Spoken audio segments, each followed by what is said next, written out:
Agility Fuel Service. I know the city here has some of the equipment on some of the saddle mount tanks, on the roll-offs and some of the rear loaders. And so this is a quick presentation on that. Then I'm going to go through some of the maintenance and safety. And I brought some of the parts here that are used on the equipment. Real quick, this is about agility. Started right here in '96. They've got 250 people, 6 locations, 3,500 vehicles on the road. Their big things started out in the bus market and fleet markets. That's where it started out, the saddle mount tanks. They've now evolved into a lot of the refuse market. So they're doing roof mount tanks, roof mount tanks here on you see some of the waste management, and the Nationals using that. We've kind of evolved that into a different style. Randy will go over that later on the tailgate mount that we've got the height restrictions now on it.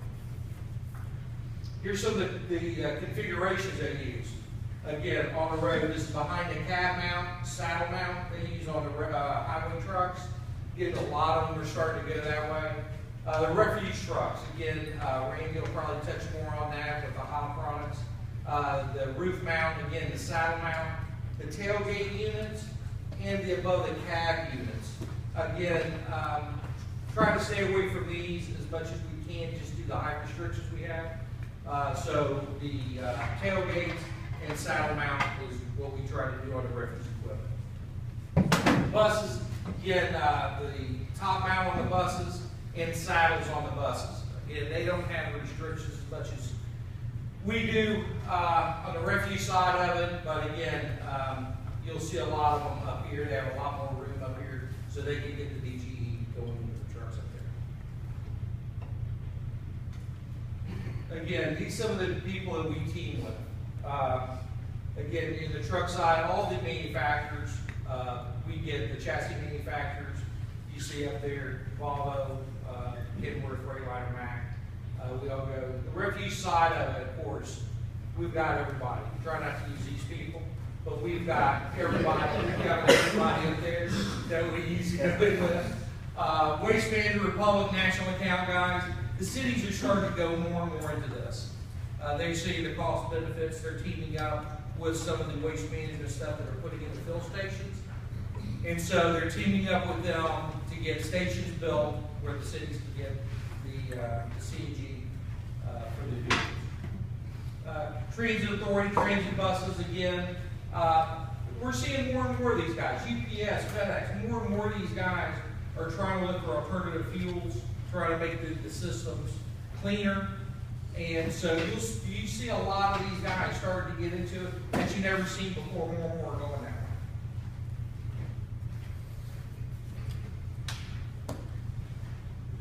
Again, behind the cab, you see them right here. That's where the cabinet is, to hold the tanks. Tractor trailer, the tractors don't have as much problem with rooms as we do. We're basically on the refuse side of it. You see a lot, we don't. When you put these in there, of course, you have to extend the wheelbases on the trucks. So we try not to do that. So we try not to go cabinets as much as we can unless we have to, because we extend the wheelbase on that. On the road, we don't have to worry as much. They have the room back there, and that's what they do. These guys have been out there for a while, over 1 million tests. And by the way, this film here is about, I think it was done in 2013.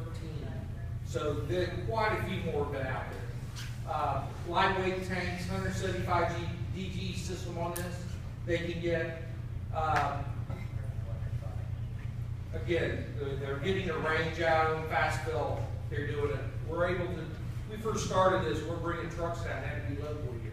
We didn't have the infrastructure to fill the tanks up, but we brought tanks in from Fort Payne, Alabama. Well, about 2 years ago, the infrastructure started coming in, so now we're able to drive the trucks from the factory in Fort Payne, Alabama to South Florida. So the infrastructure has now been built up. So that's a big thing with these guys on the road. You're going to see more and more go that route because now they're having the infrastructure to fill them and get them there. Used to be just short haul. Now you're seeing the long haul trucks go to more different. Side mount, we call this the saddle mount system, is right here. That's where we put it in. You don't get quite as much fuel DGE in it because we just don't have the space to put it there. Behind the cab, we're able to get it. Again, when we have to move them and start going down here, we don't have the size. We have two smaller tanks, and we don't have the dimensions of it. We get a lot of fuel in them. So you'll see the DGE go down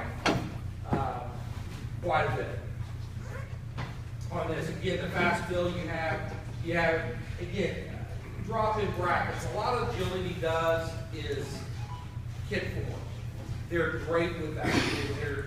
They make up a kit. You can saddle mount them behind the cab. Everything comes in. It's all molded. You'll see that some of the trucks the city has real nice molded cabs and everything. Cabinets you'll see, and they're real good at that one. And putting kits on. Again, here's the refuse trucks that you see. He's got them up here on the top of the truck. Again, we can put them there. We can put them behind. The one picture you showed like here goes right up in there. Use that on rear loaders a lot of times. You put them right there. Again, when you put this, we have to watch height. That's the big deal with going up there. Height and accessibility when we put them up there. Again, we've got another way to do it. It's more like this. Here, the tailgate, and you're taking that off, trying to get it off the roof. But again, you'll see it, front fill bumper ports to fill the units up with. Again, very safe, same systems. Basically, they all use just different locations. Plus, again, they're in the sweet spot. They have all the room up here, so they can just layer those tanks all the way across. So they have a lot of room in it up there for the bus market, transit market, and then also the in between, because they have the space, they have the wheelbase to put them in there. So it works out real well for the bus market, transit market to put in there. Again, since we have the infrastructure coming in, you're starting to see more and more signals going into the CNG market. Agility partnered a while back with Hexagon to make the tanks. A lot of these guys make the system, the fuel management module, the FMM box, they do all that, they do the installation, they do the cabinets to put the stuff in. These people right here, there's a couple of them out there, they partnered up with those guys, actually they merged with these people to make the tanks for the CNG. Again, these people did Type 4 cylinders. Type 4 cylinders is basically what we use in the refuse market. There's 1, 2, 3, and 4 tanks. 1 and 2 are basically steel tanks, big bulky tanks that they use in a completely different market than the transportation market and what we do here. 3 and 4 tanks they make is basically what we do in our markets. And that's between the tanks, it's just, they're composite on the outside, and the insides of them are either, they're aluminum, or they're a plastic liner on the inside of the tanks. You've got the Type 4, 274 employees, huge places in Lincoln, Nebraska that they make the tanks in for agility. And they also do it for other people. Also, agility came in, when they came out on board, they got real pretty aggressive. They jumped in with Cummins. And Cummins got a minority stake in them, and they jumped in with them to start developing the CNG engines for that. They were called Westport engines, and Cummins, that was it's a Cummins engine. They put Westport in there to convert basically the diesel engines to a CNG engine. And the company was Westport's out of California. And since then, I believe that they've got away with the name Westport. Cummins actually has taken them over, bought out, and now everything's going to the back of Cummins. I don't think you're going to see the Westport name anymore in the engine world. Cummins is huge in this. A lot of people, bus companies out there using different engines, Detroit's and all that. When they're doing that, they're going to the Cummins engine. Cummins really is coming on strong in the CNG market, and their engines have come out with a 12-liter engine that is, so far we've heard nothing but good things about it. So, again, the refuse market, because that's what I'm in. The refuse market, they've got up to 700, I think it's 720 foot-pounds of torque now in those things. So that's pretty good for our 12 liters. You know, 400, I think it's 420 horsepower, and 700 foot-pounds of torque. So it's pretty darn good, 12 liter engine. So they've teamed up with that, and with that they've made big strides in that with the CNG market. Here's the utility plants. Been to this one in Anniston, Alabama. They have gone through this CNG, as you can imagine, has taken off. 5 years ago, we probably didn't know what even mess with it other than we turned our gas stoves on at our houses. But that's really taken off. This Anniston plant, I've been around, has gone through 3 changes in probably the last 5 years of expansion. It's just been gone crazy. We've actually sent one of our techs, Philip, has actually gone to this plant and did training at this plant, did installations with Agility at that plant, and learned the whole CNG facet from literally making them on the ground, bending the tube, to mount, put them on the trucks, to mount them, servicing the whole 9 yards. He's sitting up there for a little over a week, and he worked hand in hand with mechanics on the ground doing the installations. The Southbury, North Carolina plant, they just came in with, this is the headquarters they have over here. It's a huge facility they've come out with to move it around. Of course, they've got the headquarters here in California. They've got a big one here now in Carolina. So you can see they've kind of got them all over the place.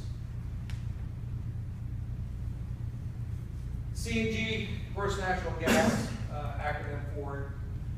Again, we've been using this for a lot of years, guys.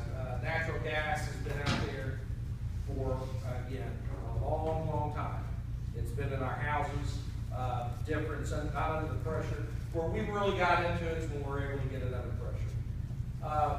They've actually used this going back into the 30s.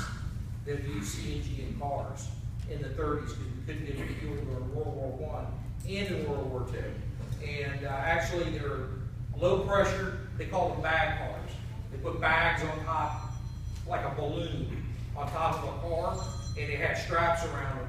And it was under low pressure, on the roof of the car, and it was called bag cars. But that was under the 30s, believe it or not. So this stuff has been around a long, long time out here for vehicles.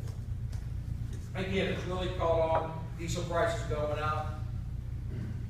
Able to sustain with the CNG, again, domestically produced, we don't import it. So that's the big key here with us and what we're doing here today.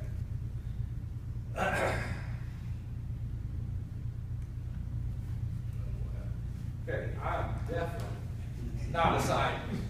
Okay, so you've got the, this is the biggest thing here. You're going to see the carbons and the hydrogen compared to the 4 hydrogen, 1 carbon. For that, we're all basically, this is how come we're clean. We burn clean. Okay, the carbon is the black soot, the stuff that we get in our oils, stuff you see on our tailpipe. That's all the carbon buildup. With diesel, we've got the carbon, and with the hydrogen, we're not able to burn it. We're not able to burn it, so there's a lot of bypass in it, and that's what you're seeing: the smoke, the soot on the tailpipes, the dirty engine oils. And all that, that's coming, that's because of this. As you see here on the natural gas, we're half of that. I mean, it's incredible. That's how come we can extend our oils and our PMs. We extend them, we burn a lot cleaner in it. You don't see the residues or anything coming from CNG. And this is the reason.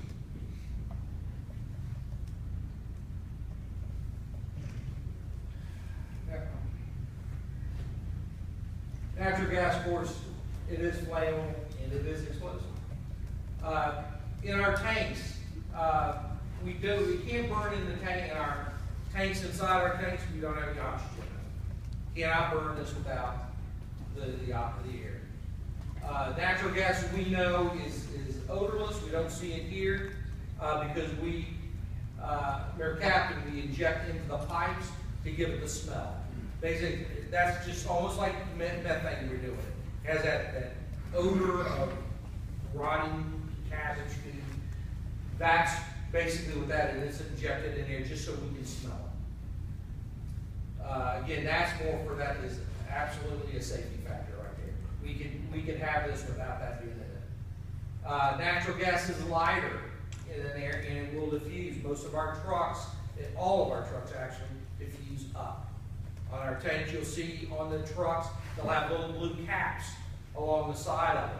The little blue caps, all it is a stainless steel line that goes up, that if it leaks, it dissipates in the air. If we have to open a valve to speed, this disperses in the air. It's lighter than the air and disperses very, very, very quickly.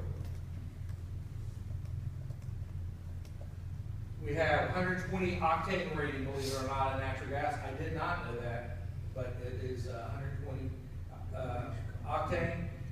CNG weighs 6.3 pounds. Diesel is approximately 7 pounds. So we're a little lighter on just the pure weight of it. Again, we make it up some of the differences in how we install them and stuff. We try to keep it a minimum because we do a lot of it in the trucks and stuff to keep the weights down. The ignition temperature on that's 1,000 degrees.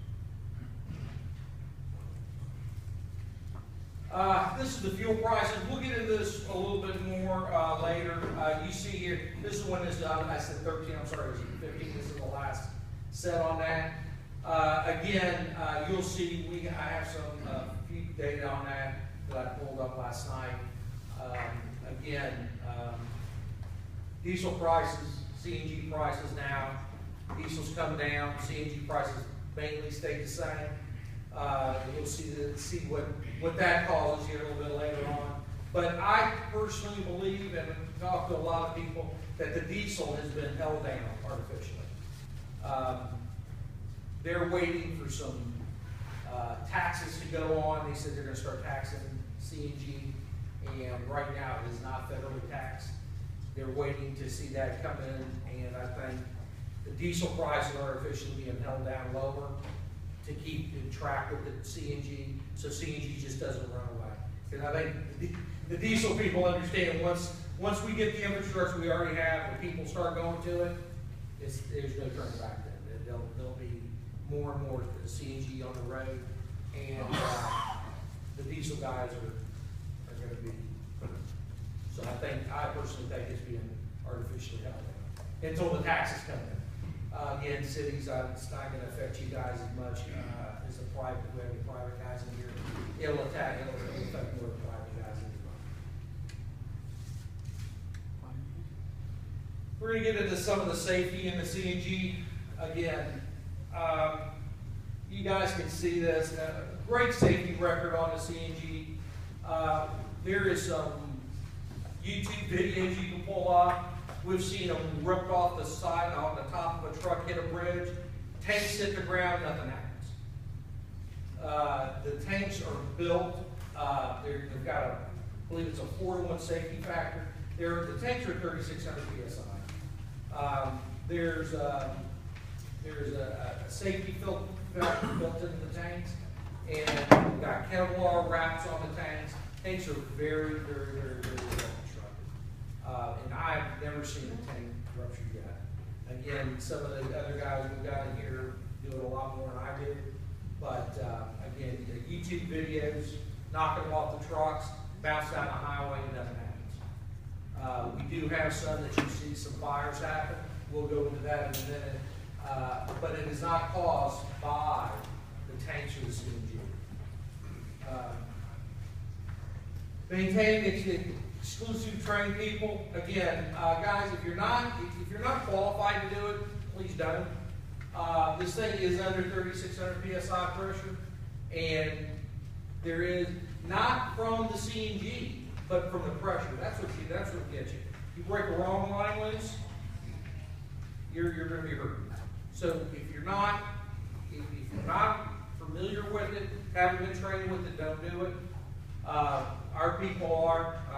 Again, we've got one of our guys who's gone to it, and he's mainly our CNG guy. That's Phil, and he takes care of our CNG stuff with it.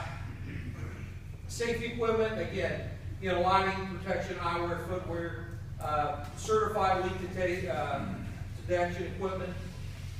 Never use, this is pretty simple, but you'd be surprised. Never use an open fire, the old smoke test. It's like smoke testing electrical wires. Don't do that either.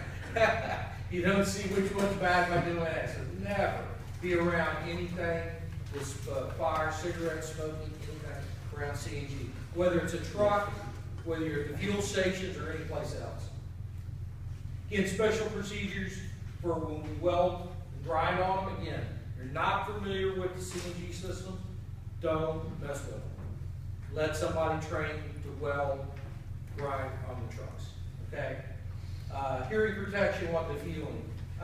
And that's, there it is, I don't know if anybody here is a diver, but if you get a dive tank, take the valve, you crack open a valve on a dive tank. When you scuba dive, you hear that noise coming out. Well, that's just what you're going to hear when you do this, because it is under 3,600 psi inside those tanks.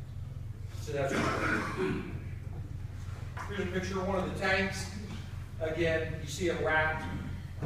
Here it is. Here's the plastic liner in there, and then the carbon outside of that. And that's the Type 4 tank I was talking about. Type 3 tank, the inner liner is different, it's aluminum, and that's the difference between the 4 and 3 and 4 tanks. Those tanks have to be hydrostatically tested. They are for the factory. They are for the factory. These things, again, they have a 20-year cylinder line. So once they're tested, they're all tested in the factory when we get them on the trucks.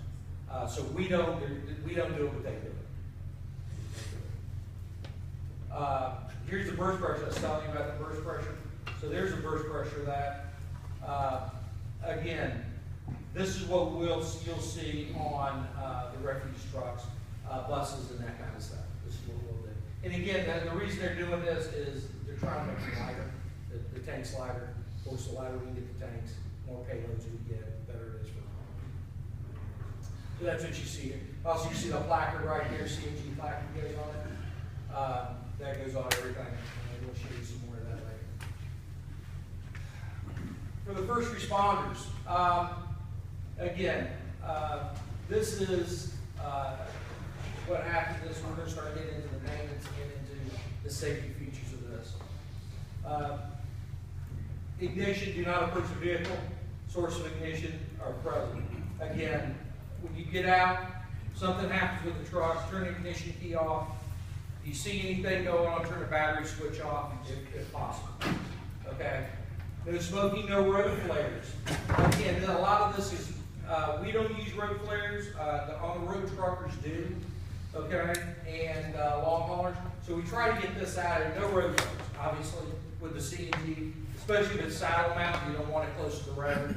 It's dispersing up, but still, we don't want the road flares on it. Get away from it, don't cut it, mess around with fuel line. Okay, again, a lot of this is just common sense, but still. Turn ignition switch off, parking brake, turn battery command disconnect. Again, that's all we can use in our industry. Again, it's good to do. Close the main shut-off valve. See, some of this is, you're not going to be able to do it. They're on the roof. You have anything, don't go on the roof. Leave it alone. Let it vent. Let it vent itself up in the atmosphere. That's what we want it to do. Smell the CNG again. That's where we get with the smell of the marcapsin in it. You'll be able to smell it.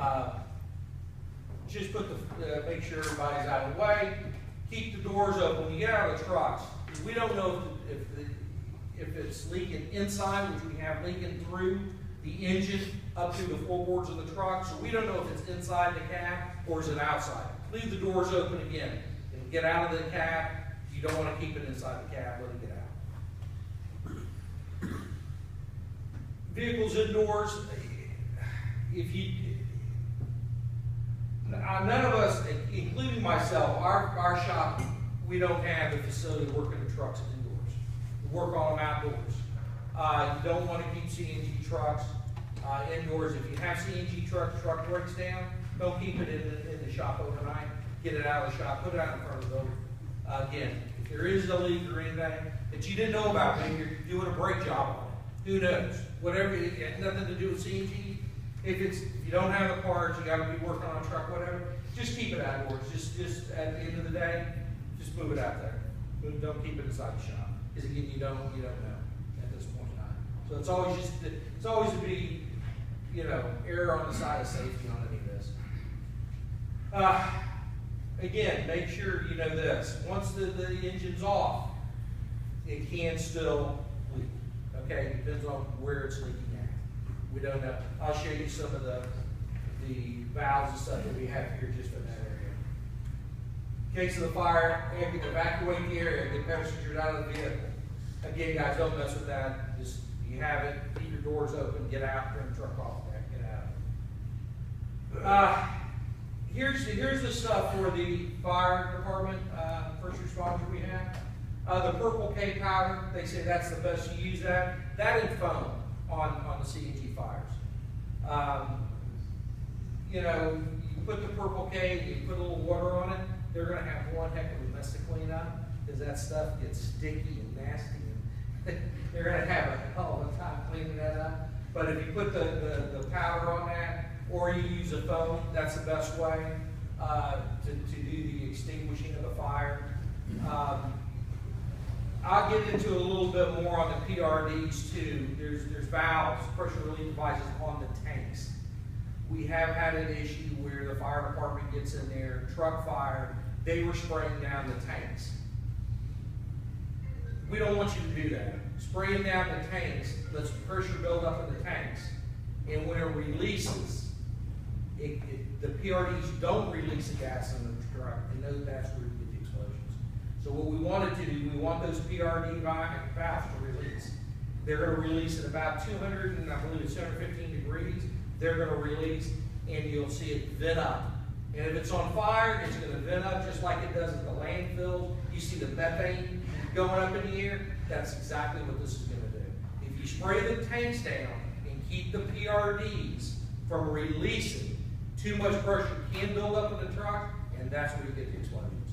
So when they do it, they want the PRDs to be able to exhaust, pop off and exhaust.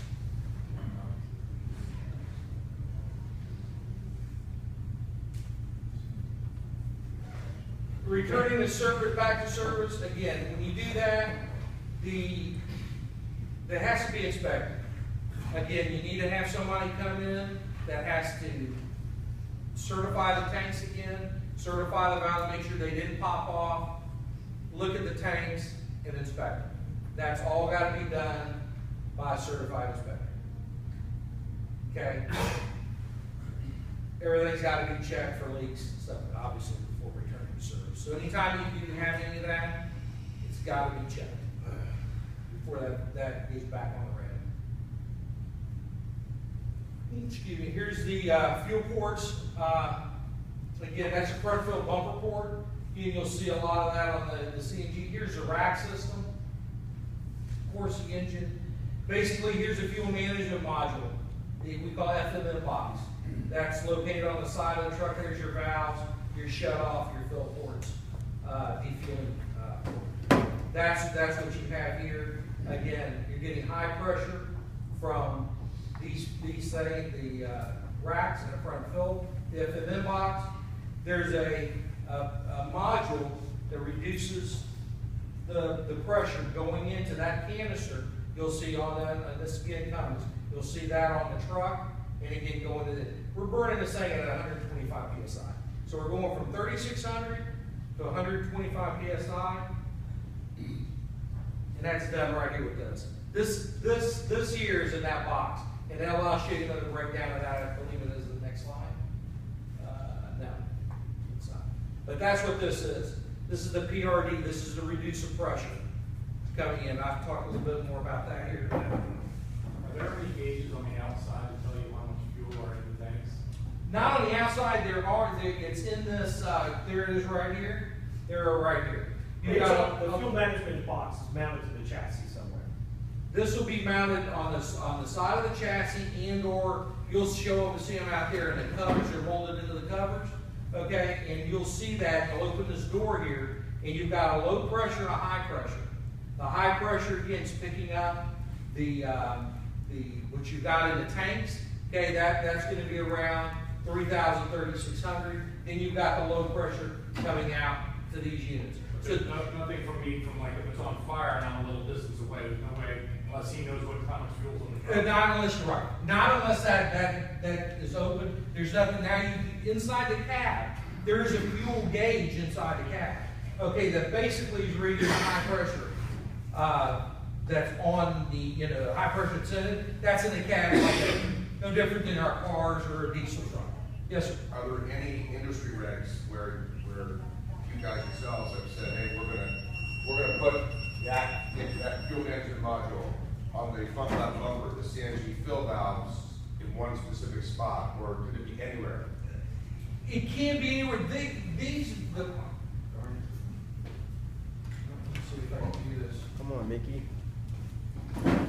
The fuel management module here is usually right there by the tanks on the side on the So chassis. there's no regs There is that no say regs that says where it is. No, sir. Okay. No regs, not this time.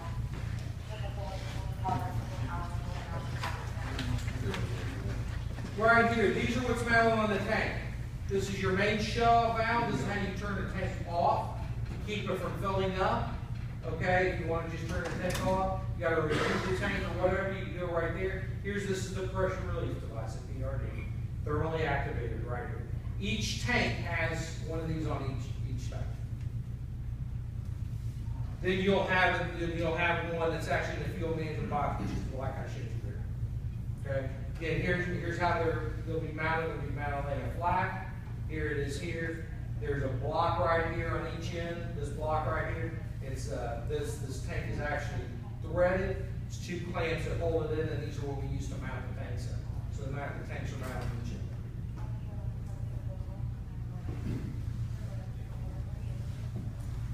Oh, that's the 219. Here's where they're activated by heat at 219 degrees. Again, once you expose them to heat and they pop off, they've got to be removed. You've got to take them out. The PRD is removed from service, otherwise, cannot be returned to cylinder removed from, shall be used in other applications. For removed shall only be replaced, no part unless approved otherwise by manufacturer. This we don't do. Again, we don't mix match parts. There's other manufacturers out here. Mainstay is one of them that we use. Agility we use. We're dealers for both. It's a mainstay part. Mainstay goes back in it. It's agility part. Agility goes back in it. We don't want to start mixing matching parts. Some of the stuff is coming from overseas too. Jury's still out on that. Jury's still out on that. We know what we do here in the States. We control a lot better. And so we're kind of sticking with what we have. Now we're going to get into some of the system overview here. Here's this is what you're going to see front fill receptacles that we have in the trucks. This is right there what they're going into the fuel management box. Here's a standard receptacle, it's a high flow, quick fill, standard receptacle, we call slow fill. That's going to be in the fuel management box. Check valve, you can see here, that's in line. Again, just trying to keep flow from going back. If it's higher in the tanks that we're trying to put in, we just keep it from going back out, especially on front fill. The manifold, again, these parts are in the fuel management box, we'll show you later. This is the manifold where everything's starting to go and it starts getting directed. I think this is the next slide. This is the release valve. Gauges up here.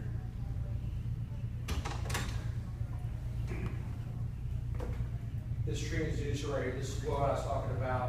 This will send the signal to the gauge that's in the cab of the truck, and we have how much fuel we have in the truck. So that's what that sending unit is right here. That's just sending unit.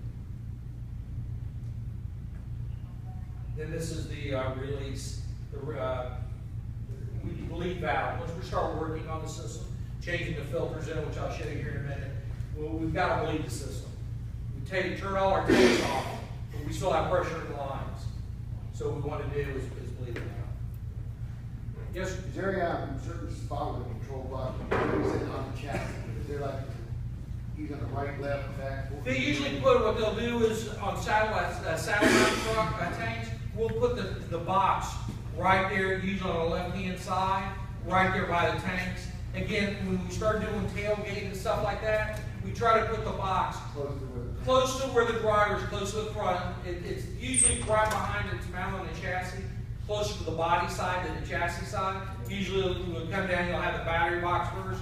After the battery box on the side, you'll see the FMM box, the fuel management box.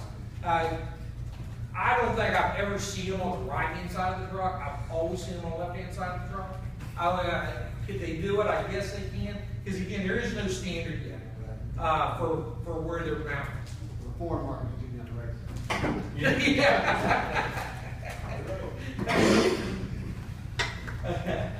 Again, here's our quarter turn valve. Again, this is the FMM box, and you'll see there's the main valve for the tanks. That you can shut it off from there. If you can reach it, that's like a side cell. You can, the tank valve here, that's shutting the tank itself off. Okay, this quarter turn valve, that's going to be in that FMM box that you see when you're going to turn the fuel, like you're parking your truck at night, you're turning fuel, you'll turn that valve a quarter turn. This one. Yeah, this one right here. It's a quarter turn valve, and that'll shut you up. It's a little deceptive in this drawing, because that quarter turn valve, like you said, is down at the ground level of the fuel management box, but they're just illustrating the two valves here. Right. But that other one's up by the tank, wherever the tank It's is. just, if you have a leak past that point, that valve point, you can shut that down and stop it. Look. You mean past this? Yeah, way past the other. Past this one? Yeah, if you have past that one, going toward the truck. Well, what happens, you'll turn this on, and then this is go to the truck, go to the engine. But it shuts down on it, so you got a leak further down. Further You down. Shut it down and stop it, right? Yes. You shouldn't. If you shut this off, but you gotta, and I'll show you, there'll be another slide up here. Guys, don't be breaking lines loose. Make sure you know where that thing's going. I Okay? would say it's like a propane tank, kind of. Same philosophy where you shut the thing down and you shut off the fuel supply. Right? Yeah, but you've got about a mile of tubing in there that's still under pressure. Where a propane tank, you got the propane tank is here, you got your short hose going to your barbecue grill with a regulator on it. Same, but again, you got about a mile of tubing in these things, and they're all under pressure. So when you shut that valve off, you're still pressurized. You got to make sure you know where it's going to the engine, because until it gets into that engine on the other side of the FM box, until it gets to 125 psi. Other than that, you're 3600. I was saying if the line was 7, like cut in half, past that, you could shut the supply down and it's gonna bleed out. It'll bleed out.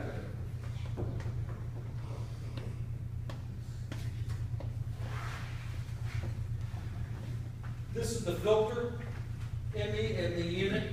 Okay, again, this is the sub. You'll see I'll have a picture where everything is. This is the filter right here. This is what you're going to see. This is where they call it the coalescing filter in. When you need to change this thing that screws comes apart. Eventually. You must have did this. Thank you. Got an O-ring up on top of it. This pops out. This is the coalescing filter. Right here. This is what's coming in from your tank, your compressors, from your fill stations, into the FM box, goes through that, and then in. This thing comes apart. Again, this thing comes apart, and that's actually the filter in the house. And this is what we change. When you start seeing this filter go bad, okay, once oil gets into this filter, it kind of turns to mush. And when you start seeing that, that's when you know you've got backup pressures on your fuel station. Okay, this will stop it. You don't want to, see that, do that, you need to get a hold of somebody at your fill station. Take some moisture out, takes, moisture, the moisture and contaminants that are in it, and also some oil. There's some oil that'll still get in there, and that'll take it out. There's a bleed here at the bottom that you could actually drain it. You'll get a little bit in it. You gotta change that every 3 months. You guys that haven't been changing them, you need to change these things about every 3 months. Okay, keep them clean, because that's,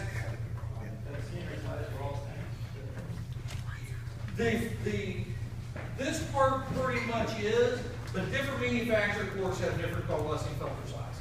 Not one is gonna fit all. It's relatively clean, the gas, that's nice. Right, but where you're gonna get the contaminant is, if the compressors in your fill station go bad, what they'll do, they'll start pumping oil, they'll literally pump oil. And they'll start pumping the oil in, and we've taken these things apart where we've got the stainless steel lines, and oils actually come out of stainless steel lines. And these filters they'll just turn to mush in there, and it gets nasty. Again, your whole system has to be drained to change this filter. It is under pressure. So do not do this. Put that under pressure. This is the solenoid valve. This is what your key and the ignition key activates to get the flow started. That's what this is. And here's your PRD, your regulator. This is what this is here. And that's what this thing is. Again, this is the fuel management box. You got your lines right here. That's coolant coming from your engine to keep these things warm. Okay? The CNG can freeze like you see on a propane tank. It can freeze and ice up. So they bring in the coolant from the engine, run it through there to keep it warm, keep it flowing straight. Regulator in it. Again, this is where you're going to get your gauge coming through. Okay, now this is the FMM box. Everything I was showing you is right in here. This right here is the filter I was talking about, the manifold. This is the quarter turn. No, I'm sorry. That's the quarter turn.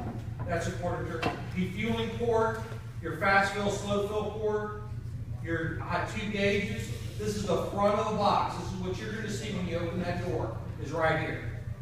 So all these components, plus as you can see, more are in this FMM box. Right here. And I didn't have one to bring out of brought you a whole box here. I just didn't. It's going to be on the outside of the vehicle, but it's not specifically marked in a specific color. Typically we have them, they're black. They'll have a door on it with just a little thumb pull on it, a front door that'll open up. And when you open it up, this is what you're going to see in the front. This is what you're going to see in the front of the box right here. Again, so I've only seen them on the left-hand side, not saying they ain't on the right-hand side. I've only seen them on the left-hand side, whether you've got saddle mount, behind the cab, or tailgate mount. This is what you're going to see right here.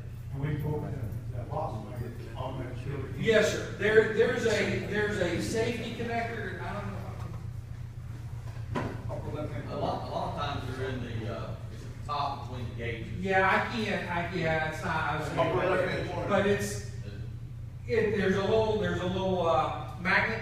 Basically, is what it is. When you make the connection, you send ground to it, and we ground it out. Also, on the front fill bumper, you see these caps on the front fill bumper. Again, there's a wire on there. If you do front fill and you don't put the cap back in, you can't start the truck. Again, a safety factor is what it is. There's a wire in there, a wire goes down, it grounds the unit out. All we're doing is taking ground from it. So you'll see that on the front fill, on these caps on the front fill, and also up at the door, on pretty much everybody's.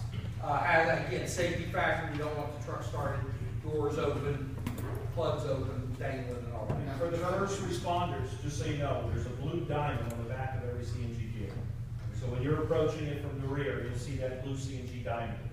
Most of the fuel management boxes are labeled in some form or fashion. Some of them have a blue diamond on them, some just say fuel management box, but they mostly have some sort of label.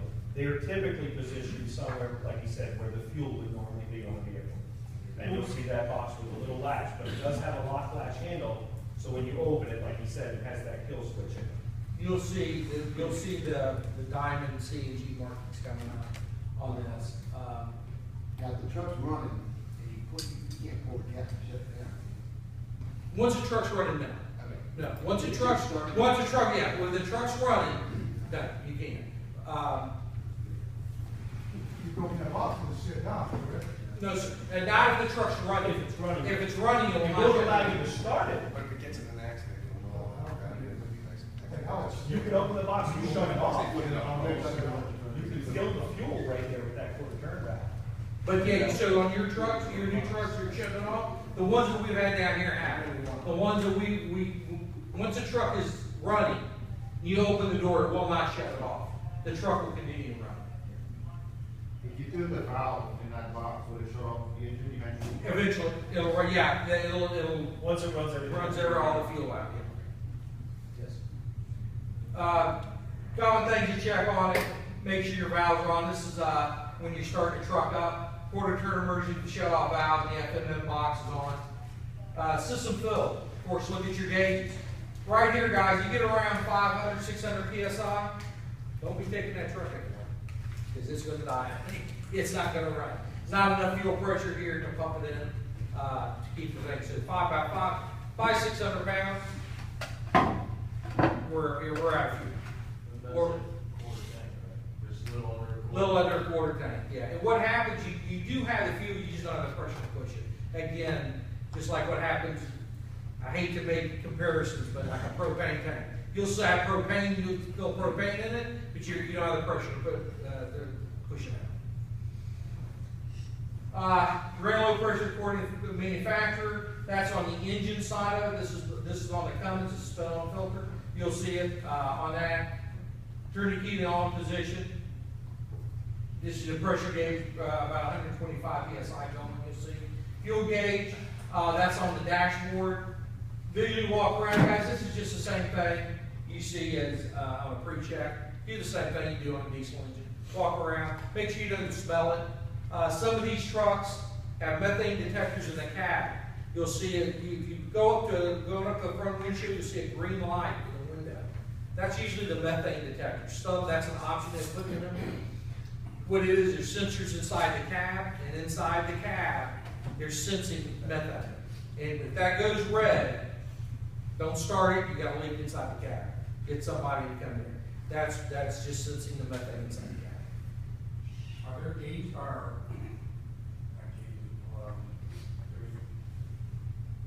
pipes going through the cab then? No, they're going up into the engine, so they're going under your cab, just like on a diesel lines. So they're coming up under to go into the injectors into the engine. So if anything goes up, it can come up through, permeate, because again, it's rising, so it can come up through the cab. So now, again, that's what it's today. Again, going back to never using a flame, not smoke, it serves the CNG system. Keep everything away from it, welding equipment, grinders away from it. Again, make sure everybody knows, drivers and people working on it. This is the CNG first responders. You'll see the placard I'll show you coming up on it. Just for your safety, make sure you guys know it's CNG coming in.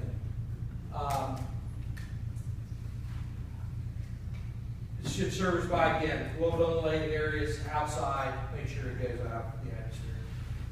Again, we're talking about the high pressure system. Here's where it is. Everything you see in the red, that's all high pressure coming in, you see coming through. Isolate pressure, again, some of the stuff, again, turning the valve, you can isolate the pressure for it, and then low pressure is going to the engines. But just remember, guys, again, these are those belt lines I was talking about again. If you're not familiar with this stuff, you have a question, don't do it. Because a mistake here could get somebody hurt. So again, if you've got any questions, it's never bad to ask a question. You'll find somebody to help you, or call somebody. cylinder inspection, won't get into this a whole lot, guys. The cylinder inspection, we're getting certified to do this. Again, this is something that's coming up every 3 years, 36,000 miles, for inspection of the tanks. They all have to be inspected. Just like a DOT inspection you're doing on a truck, well, CNG's doing them on the tanks. Got to be inspected by a certified inspector. Car's going to be signed, decal signed, and fixing the tank. They all have to be done. Okay. Do any of the trucks come with like a fire suppression system built in? Do the trucks come with it? No. There is an option to get a fire, no different than on a diesel, that they have fire suppression on a truck, but no, it doesn't come with anything. We have customers that have them on, but they're not required. Right, there's no requirement to do that. We keep, talking about safety and all that. Guys, these things are extremely safe. They really are. Again, we've seen some really bad hits with them, wrecks, accidents, no different than on a diesel, and have had nothing happen. Again, extremely safe. Again, no different than anything else. If you know what you're doing and watch what you're doing. First responders, again, it's like anything else. You just got to be aware. But got to be aware. Here's the damage of the tank right here. You'll see that right there is the damage. That puts that truck out of service right there. That has to be inspected. I cannot actually tell how deep that is. Some of these can be fixed. Okay, we can fix them. Okay, we do fix them and recertify that tank. Some, we take the tank out of service. We just have some for national account that we just change tanks out for him. He hit something, ripped the covers off, and we change tanks. Tanks too damaged, out of service is done. Okay. Again, I can't honestly, it looks big, I cannot tell how deep it is. We actually measure the depth of it before we repair it. But we're certified to do it. And this is just, again, something y'all don't never need to do. You have our money. Guys, thank you. I appreciate that. Any questions? Anything on this? Maybe I can answer? One thing I would say, if you go back to that slide of the image, I'll talk a little about this Saturday. That's really important. If you're driving, if you hit something, if you have a concern at all, shut it down. Bring it in, don't fill it back up. The incidents you see happen, typically when somebody breaks the protocol of safety. So take that very seriously. Absolutely. The covers, I've seen some trucks, not too much with cities, national accounts. Your covers are off your tanks? No. That's a no-no. Don't run these trucks with that cover on. That's a no. These do get susceptible to some UV light too. That also takes the lead to the bonding of this. So they are covered for a reason. I just left out there floating in the wind. But again, anything like this, tree branches hit or anything, guys, take them out. Take them out. Yes, we have a leak detection device that we use, okay, for them, okay? That's our leak detection device. Available with Ranger, we can order them online, of course. We also snoop, okay? Do not use water and soap. Water and soap in a CNG system? No. There's ammonia in the soap. And under pressure and heat, then the ammonia will break down the stainless steel. Okay, and cause it to crack.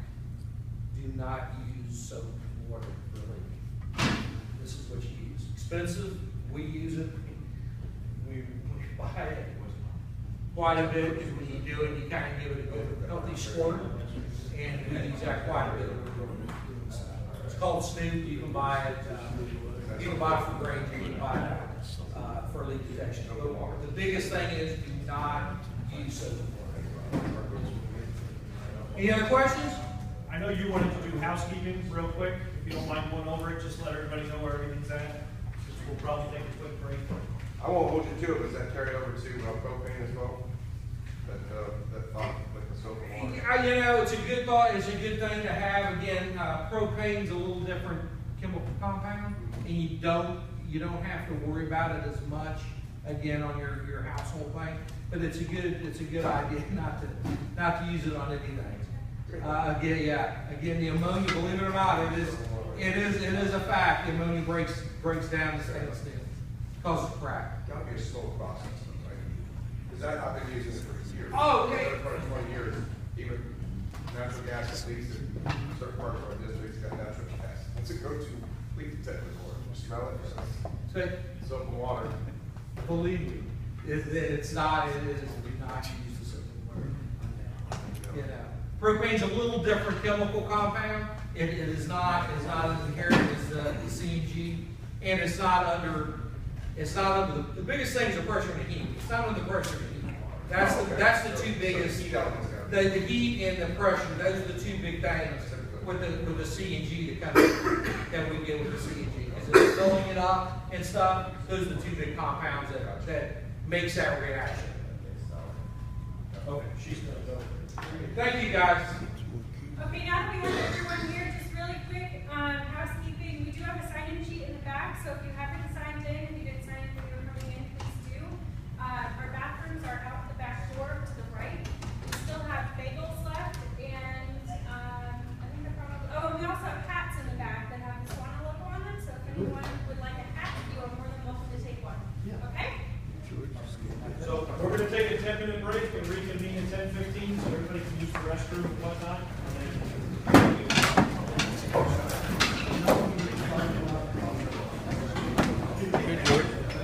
All right, thank you.